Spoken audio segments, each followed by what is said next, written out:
Muy bien, vamos a continuar entonces con este concepto de ser amigos del mundo. Este concepto también lo usa el apóstol Juan. En 1 Juan capítulo 2, él dice que no debemos amar el mundo ni las cosas que están en el mundo. Cuando la Biblia habla de mundo en estos conceptos, no se refiere a la humanidad. De tal manera amó Dios al mundo, a la humanidad. Pero dice acá Juan, no améis al mundo. Se refiere al sistema que está manejado por Satanás. Este sistema del mundo dice, no améis al mundo ni las cosas que están en el mundo. Los deseos de la carne, los deseos de los ojos, la vanagloria de la vida. Vamos a leer este pasaje, te lo voy a leer en la versión de la Nueva Traducción Viviente. Dice así, no amen este mundo ni las cosas que les ofrece, porque cuando aman al mundo no tienen el amor del Padre en ustedes, pues el mundo solo ofrece un intenso deseo por el placer físico, un deseo insaciable por todo lo que vemos y el orgullo de nuestros logros y posesiones. Nada de esto proviene del Padre, sino que viene del mundo. Ahora ves, alguien que se hizo amigo del mundo es porque está disfrutando de lo que el mundo ofrece. ¿Y qué es lo que el mundo ofrece? Dice acá Juan, lo único que tiene para ofrecer es un intenso deseo por el placer físico, un deseo insaciable por lo que vemos y el orgullo de nuestros logros y posesiones, la vanagloria de la vida. Y claro, si vamos detrás de estas cosas, bueno, estamos dejando a Dios a un lado. Porque el propósito de Dios para nuestra vida es totalmente distinto a lo que el mundo nos ofrece. Entonces tú dices, tú tienes que elegir en qué dirección vas a ir, o vas en la dirección de lo que el mundo te ofrece o en lo que Dios tiene para tu vida. Ambas direcciones a la misma vez no se puede. Entonces, por eso va a decir que le constituyes la guerra a Dios. El Señor en Juan capítulo 17 dice, no te ruego que los quites del mundo. Claro, en el mundo tenemos nuestra misión. Él nos dijo, id por todo el mundo y predicar el Evangelio a toda criatura. Por eso Jesús dice, no te ruego que los quites, no, pero guárdalos del mal. O otra versión traduce, guárdalos del maligno. El concepto es que Dios nos proteja, que estemos en el mundo para cumplir nuestra misión, pero que no nos enamoremos del mundo. Siempre digo que es como el barco, debe estar en el agua, porque, bueno, para eso fue diseñado, para estar en el agua, pero el agua no debe estar en el barco, si no se hunde. El creyente debe estar en el mundo, sí, pero el mundo no debe estar en el creyente. Por eso debemos tener este cuidado de no enamorarnos del mundo. Demas, dice Pablo, me ha desamparado porque amó este mundo. ¿Ves? Demas, que fue un fiel compañero de Pablo, predicando el Evangelio en esos viajes misioneros tremendos. Sin embargo, en un momento Pablo dice, Demas se fue, amó al mundo. Y el mundo nos quiere seducir, y por eso Santiago te advierte, no seas infiel a Dios. Que puedas ser fiel, manteniendo tu misión por la cual Él te dejó en este mundo, para ser su testigo. Ahora, el Espíritu, dijimos, nos anhela celosamente. Versículo 6, pero Él da mayor gracia. Mayor es una palabra comparativa. ¿Mayor que qué? Bueno, es que los celos de Dios me debieran consumir. Pero Él da mayor gracia. La gracia supera. Y entonces dice, da gracia ¿a quién? A los humildes. Ahora, acá hay un contraste. Está el soberbio y está el humilde. Y quizás Satanás puede ser el modelo de soberbia. Jesús dijo, aprended de mí que soy manso y humilde. Y ahí puedes hacer un contraste. Y tenemos personajes, ¿no? Ya mencionamos Saúl, Sansón, soberbios. Jesús dice, aprended de mí que soy humilde. A ver, ¿cuál es la gran diferencia? Bueno, el soberbio cree que merece. Por eso el soberbio generalmente se queja, reclama. Dice, pero Señor, yo merezco algo mejor. Esta era la actitud del pueblo de Israel en el desierto. Nosotros merecemos algo mejor. Estamos cansados de este maná. A ver, ¿qué pretendían comer? ¿No? Estaban en un desierto. Pero ellos decían, nosotros queremos comer carne, queremos comer... Oh, pará, no, entender el lugar, la situación. Pero ellos se quejaban. La queja robó la gratitud del corazón. Y en lugar de agradecer a Dios por ese maná, en lugar de valorar el milagro, que en medio de un desierto Dios estaba proveyendo alimento para 2 millones de personas, en lugar de agradecer, había queja en el corazón. ¿Ves? El soberbio se queja. Dice, yo merezco que me traten mejor, yo merezco una posición mejor, o yo merezco una casa mejor. Y tu esposa dice, yo merezco un marido mejor. Pero siempre parece la queja nos lleva a ver aquello que no tenemos. Nos hace creer que merecemos más, un sueldo mejor, ganar mejor. Ahora, no está mal querer crecer, pero el problema es la actitud del corazón. El problema es cuando la queja roba la gratitud. El humilde agradece, porque el humilde dice, yo nada merezco. Lo que tengo lo tengo por la gracia de Dios. Por eso dice, Dios da gracia al humilde, da gracia. La verdad es que la gracia de Dios es la que necesitamos para superar los conflictos. Cuando Pablo oraba, ¿se acuerdan? Quítame el aguijón, Dios le dijo, bástate mi gracia. Y la gracia de Dios nos basta, es decir, es suficiente. Suficiente para soportar las aflicciones. Suficiente para tener la actitud correcta y dar gracias a Dios. La gracia. La gracia de Dios nos tiene que bastar. Esta palabra bástate se traduce también contentos. Por ejemplo, en Hebreos 13:5, contentos con lo que tenéis ahora. Y uno dice, pero que ahora no tengo nada. Bueno, tienen la salvación, contento con eso. Contento con la gracia, con lo que Dios te dio. El humilde disfruta de lo que Dios le dio y dice, Señor, gracias. Esta es tu gracia, que hoy me dio este pan. Quizás no tengo manteca, solo pan. Pero esta es la gracia de Dios. ¿Ves? El humilde valora, el soberbio se queja. Recuerdo la historia de una mujer que fue capturada en el tiempo donde los nazis llevaban a los judíos a los campos de concentración. Pero claro, a veces había que improvisar cárceles hasta que el tren pasara y ahí los subían al tren para llevarlos. Y la forma en que improvisaban estas cárceles eran haciendo cavar un pozo y luego colocando una reja encima. Y ahí en ese pozo había 8 mujeres. Y parece que se habían olvidado de darles de comer y el tren no venía. Y entonces todas se quejaban. Hasta que por fin alguien baja una olla con alimento y se veía que estaba caliente, salía vapor. Pero cuando bajan esa olla todas se alejan porque el olor era horrible. Y comenzaron a quejarse, a decir, nos tratan peor que animales, esto ni se lo darían a los cerdos. Pero una mujer de Dios se acercó y se arrodilló a la olla y comenzó a agradecer, a decir, Señor, gracias porque hubiéramos muerto de frío acá y de hambre si alguien no se acordaba de nosotros y bajaba este alimento.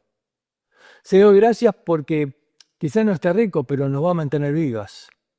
Señor, gracias porque al menos está caliente y estamos con frío. Ella comenzó a valorar, en lugar de quejarse. Comenzó a agradecer a Dios por lo que quizás ninguno de nosotros podría dar gracias. Pero la actitud de esta mujer fue cambiando el corazón de cada una de sus compañeras hasta que todas se arrodillaron frente a la olla, oraron y comieron el alimento. Un poco después, el tren nunca pasó porque la guerra había terminado y salieron del pozo.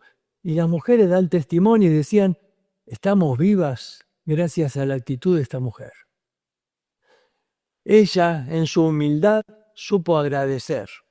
Y dice acá, Dios da gracia a los humildes. Ahora, ¿cuál es la actitud del corazón?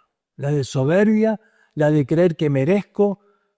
¿Ves? Satanás creía cuando era ese ángel lucero que merecía ser adorado, porque era tanta su hermosura y majestad.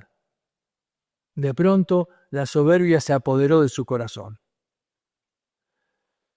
Dice acá, Dios da gracia a los humildes. No dejes de valorar el milagro de lo que Dios te da cada día.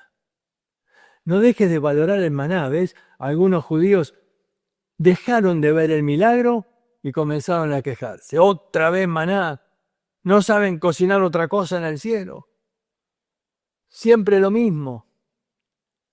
Lo que una vez fue motivo de gratitud, ahora era motivo de queja. Dejaron de apreciar el milagro y comenzaron a pretender lo que no tenía. Dios da gracia, dice, al humilde. Por eso va a decir después en el versículo 7, someteos pues a Dios, resistid al diablo y huirá de vosotros.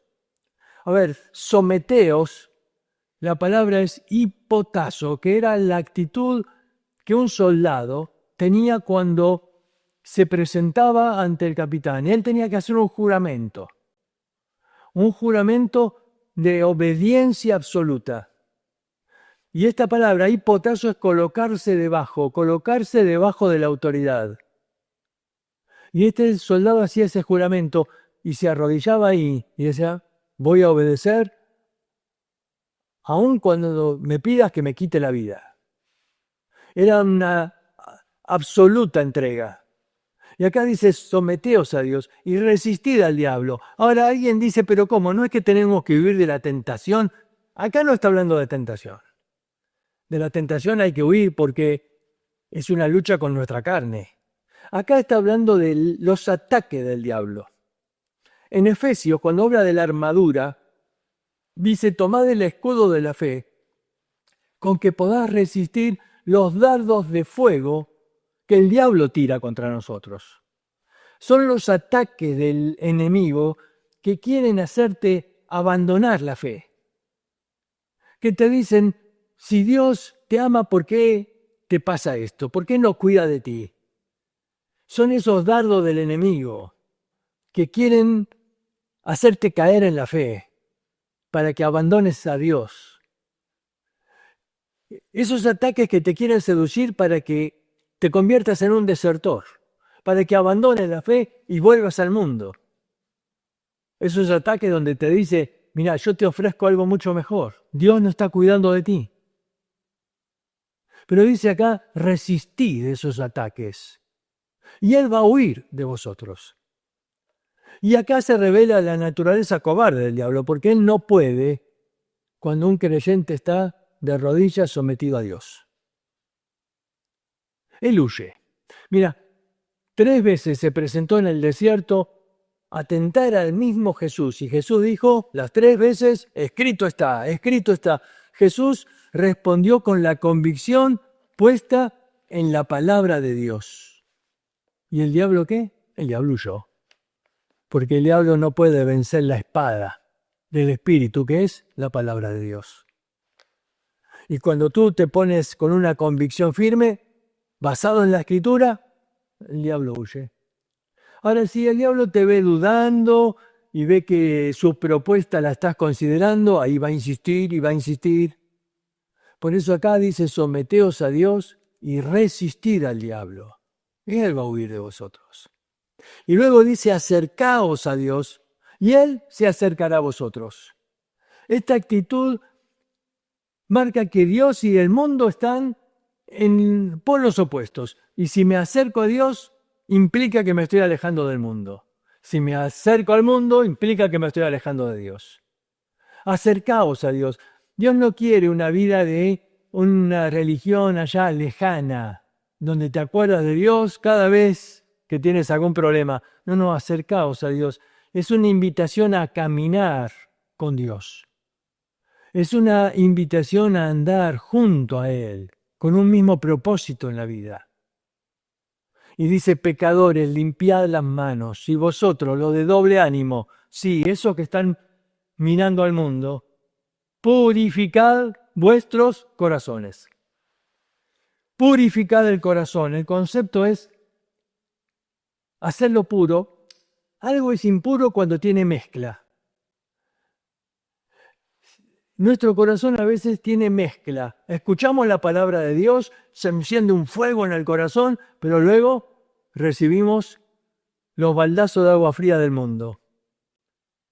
Y apagan ese fuego. Y de pronto la vida está llena de tibieza. Y se acuerdan, ¿no? Lo que habla Dios de la tibieza en Apocalipsis capítulo 3. Le causa náuseas a Dios. Pero claro, esa tibieza es producto de la mezcla en el corazón. Porque dejo entrar a mi mente la palabra de Dios por un lado, pero dejo entrar después mucha basura de este mundo. Y se produce ahí una mezcla. Pero dice acá, purificad el corazón.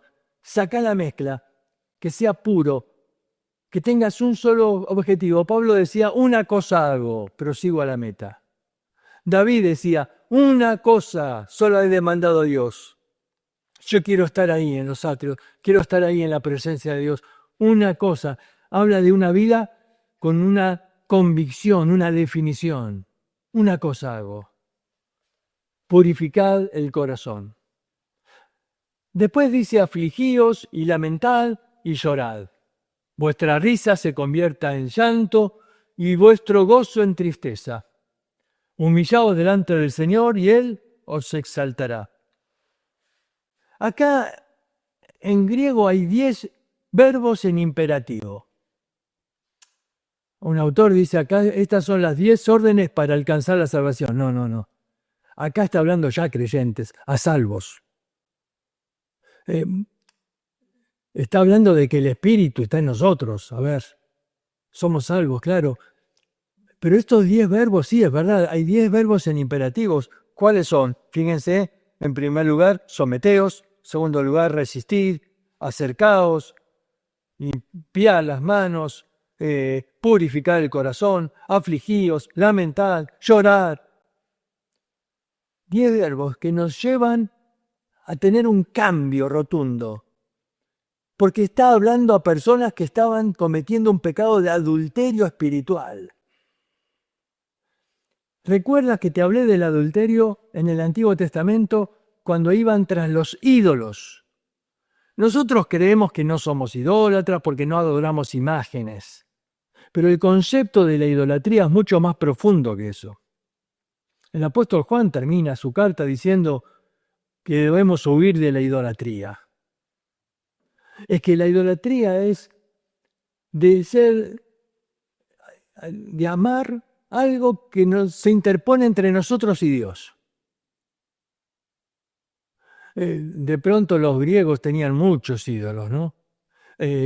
Algunos son muy conocidos, ¿no? Esa diosa Afrodita, que es la diosa del sexo, que muchos siguen adorando hoy. Apolo, ¿no? El dios de la hermosura, del cuidado físico, ¿no? Y muchos van ahí todo el tiempo, ¿no? Y quieren ver su cuerpo como el de Apolo. Pero había otros dioses, otros ídolos. Uno se llamaba Pluto, que era el de la riqueza. Otra se llamaba Tique, que era la diosa de la fortuna. Y hoy el mundo también está detrás de eso. Detrás del dios dinero. Detrás de los juegos. Detrás de las apuestas. Y tienen ídolos que atrapan el corazón para obtener lo que este mundo ofrece.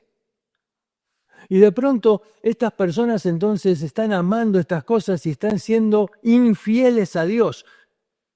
Así como un esposo cuando ve que su esposa de pronto se está divirtiendo con otros hombres. Y dice, no, esto no puede ser así. Y ahí se encienden los celos, ¿no? Y dice, bueno, Dios nos mira y se pone celoso cuando ve que estamos disfrutando con el mundo, que es su enemigo. Y estamos ahí adorando estos ídolos, la sensualidad, los placeres, las riquezas. todo lo que el mundo ofrece y de pronto dice, tenés que tener un cambio. Por eso llama a un arrepentimiento, pero es una actitud de arrepentimiento que tiene que ser expresada con lágrimas, con un corazón que está humillado ante Dios. Por eso es tan duro y dice, vuestra risa se convierta en lloro. ¿Qué quiere decir? ¿Que está mal reírse? Pues no. El problema es que esa risa es la risa de alguien que se está divirtiendo en el mundo. Ese gozo es el de alguien que está disfrutando con el enemigo. Y entonces hay un llamado acá a llorar en arrepentimiento porque estamos siendo infieles a Dios. Estamos en esa idolatría y estamos entonces siendo infieles a nuestro amado. Por eso acá hay un llamado profundo al arrepentimiento. Terminamos esta hora, nos queda una más para terminar el capítulo 4. Que Dios les bendiga.